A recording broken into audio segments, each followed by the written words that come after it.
menyelesaikan telah dengan NIM 18/14/2011/69.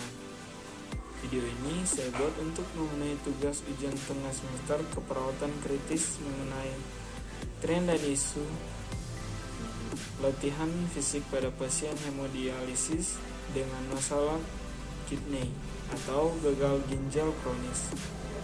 Penyakit ginjal kronis atau PGK, disease CKD adalah suatu proses patofisiologis dengan etiologi yang beragam, mengakibatkan penurunan fungsi ginjal yang irreversibel dan progresif, di mana kemampuan tubuh gagal untuk mempertahankan metabolisme dan keseimbangan cairan dan elektrolit sehingga menyebabkan uremia. Yang pertama, definisi. Latihan fisik didefinisikan sebagai pergerakan terencana, terstruktur yang dilakukan untuk memperbaiki atau memelihara suatu atau lebih aspek kebugaran fisik. Latihan fisik secara teratur menjadi salah satu bagian dari program terapi dan rehabilitasi pada pasien penyakit ginjal tahap akhir. Manfaat: meningkatkan aliran darah pada otot dan memperbesar jumlah kapiler, memperbesar luas dan permukaan kapiler sehingga meningkatkan perpindahan urea dan toksin dan jaringan ke vaskuler yang kemudian dialirkan ke dialiser atau mesin HD. Frekuensi, intensitas, volume, dan progresivitas. Latihan dilakukan dua kali seminggu selama dialisis di bawah pengawasan. Jadi latihan dilakukan sebanyak 2 set dalam setiap gerakan. Dilakukan sebanyak 8 hitungan. 4. Waktu pelaksanaan latihan fisik efektif dilakukan pada saat jam pertama hemodialisis selama sampai dengan 6 minggu. Yang kelima, indikasi. A. Pasien rutin menjalani hemodialisa. B. Diizinkan oleh dokter untuk melakukan latihan fisik selama hemodialisis. 6.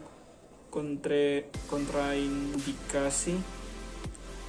A. Pasien yang mengalami penyakit pada pasien persyarafan atau neurologi, pasien yang mengalami gangguan pada sistem muskuloskeletal. Tahap yang ketujuh, tahapan gerakan latihan yang dilakukan meliputi 3 tahap, yaitu yang pertama, latihan pergerangan atau pemanasan. Yang kedua, latihan penguatan. Yang ketiga, latihan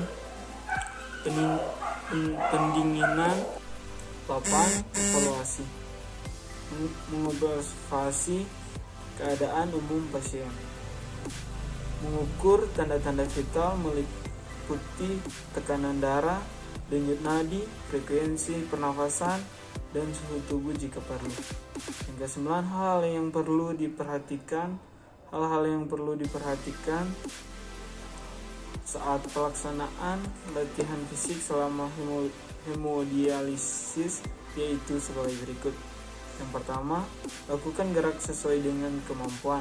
Yang kedua, apabila pasien tidak mampu atau sudah tidak sanggup melanjutkan gerakan-gerakan latihan, segera hentikan latihan. Yang ke-10, kriteria pasien yang bisa dilakukan latihan fisik saat hemodialisis. Pasien dengan gagal ginjal kronis dengan terapi hemodialisis rutin 2 kali dalam seminggu. Pasien yang mengalami anemia sedang atau ringan, Hb 7-10 gram persen.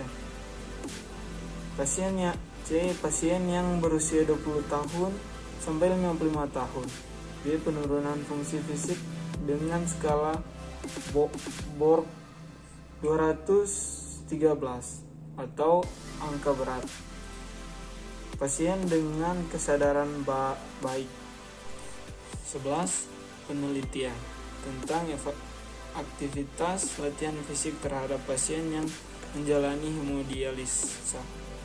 Berdasarkan penelitian DWI Retno Salitiansi tahun 2014 disimpulkan terdapat perbedaan yang signifikan kekuatan otot baik, kekuatan otot kaki, dan kekuatan otot tangan sebelum dan setelah dilakukan latihan fisik selama hemodialisis. Akhir kata, saya ingin mengajak saudara sekalian untuk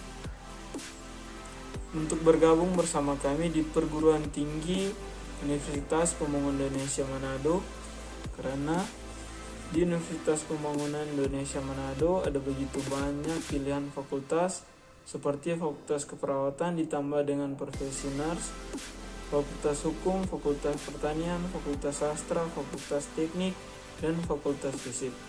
Maka dari itu saya ingin mengajak yang masih bingung memilih perguruan tinggi, ayo bergabung bersama kami menjadi bagian dari Universitas Pembangunan Indonesia Manado.